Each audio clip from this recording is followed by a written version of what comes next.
tayo. Marian tells me you're in the flower business. Yes. Yes. What's your favorite flower? Roses. Ako rin. Yeah.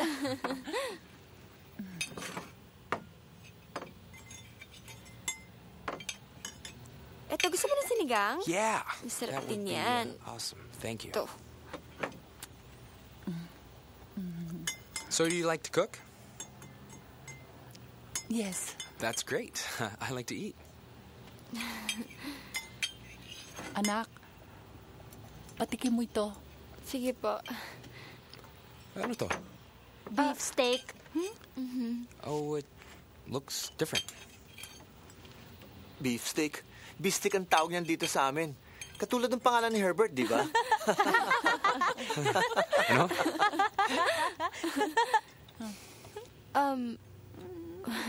We call it bistec here in the Philippines. Okay.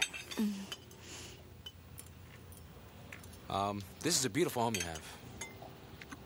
Thank you. Yeah.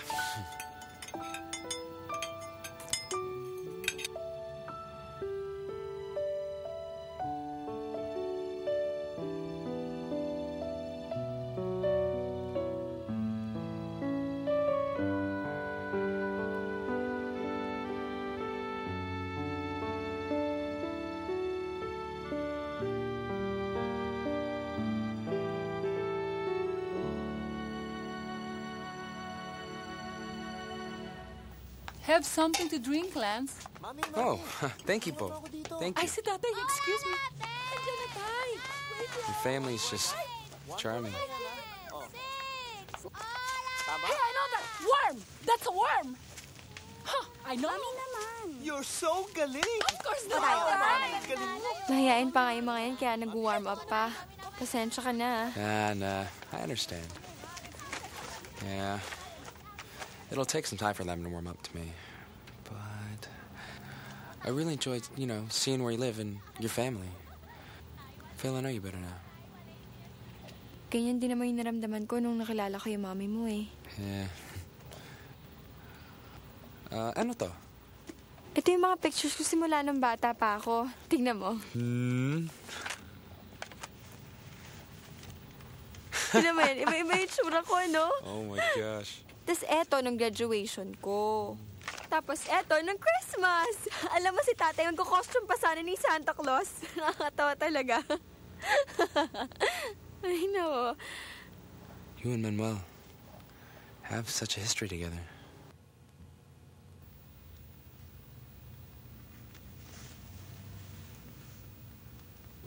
Siyempre, magkababata kami ni Manuel eh.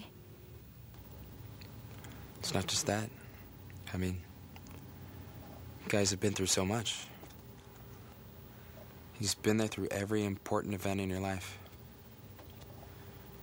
I know no matter what I do, I can't have that. Are you jealous? Yeah. Very. That's okay. Because I know from now on, I have your present and your future. That's why you're coming with me to Singapore, diba?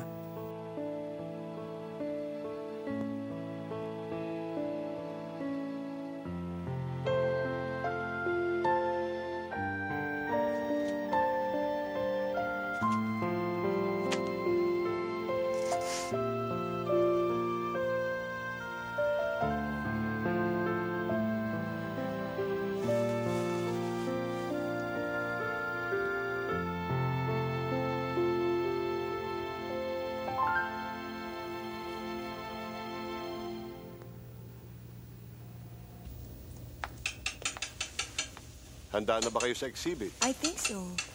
Meron pa ba akong may tutulong sa inyo? Just be there on time for the ribbon cutting. I'll be there.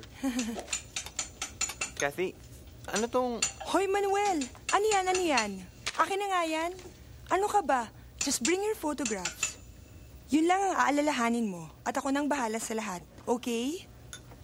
Di nga sabihin ko eh. But really, Manuel, masayang-masaya ako para sa'yo. Finally, you're giving direction to your life. Ito ang gusto ng ama mo.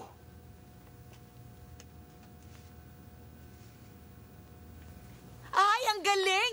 Baka pwede mo namang isama yung picture namin ni Pablo sa art exhibit mo. Ay, hindi. Art photography lang ho yun, La. Eh, maarte naman ako eh. Halika, mag-juice muna tayo. Ay, hindi. Mamaya na lang ho. Ay, nako, nakatimpla na ako. Halika na. Halika na, iwan mo na yan dyan. La, alam nyo, pwede na yung pakuha yung mga litrato nyo para Marian, si Manuel, oh. Hindi ba sabi mo, the best itong si Marian? Kaya siya ang kinuha kong floral arranger.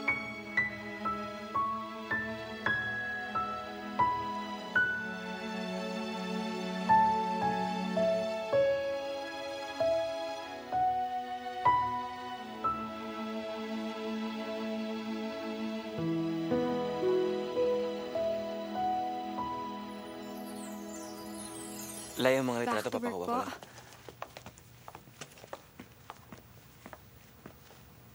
And finally, dito po I'll use long stem roses and tulips. Okay po? Gusto ko yan. Okay.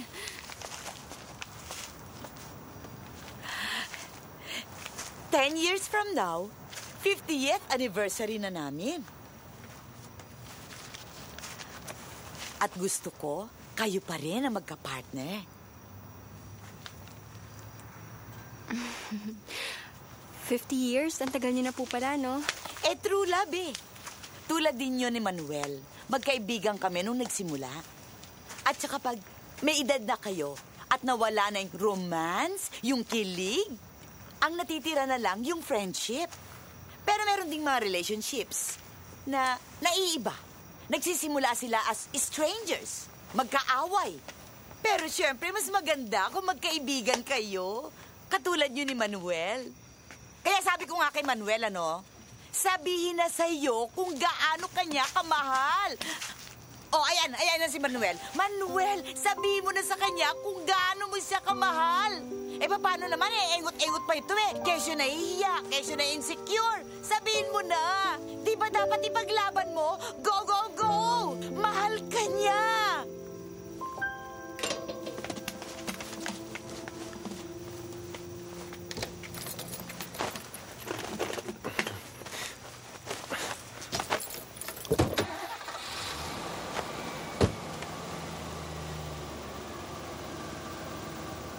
Paandarin mo. Paandarin mo.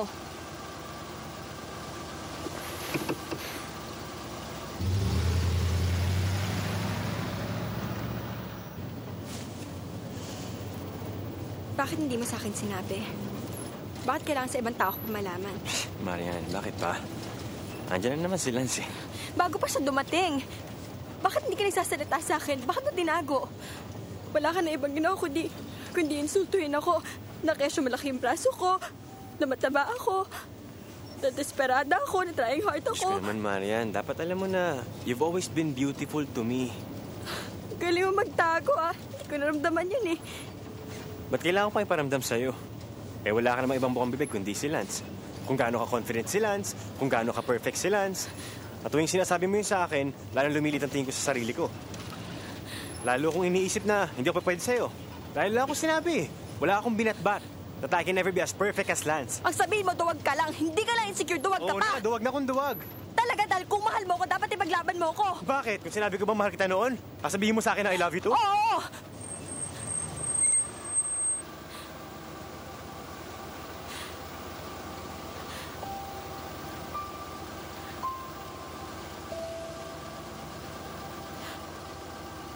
Siguro, hindi ko alam. Ewan ko.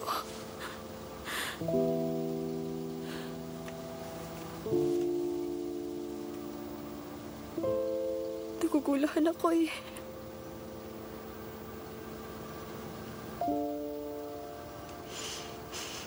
Piling ko kasi...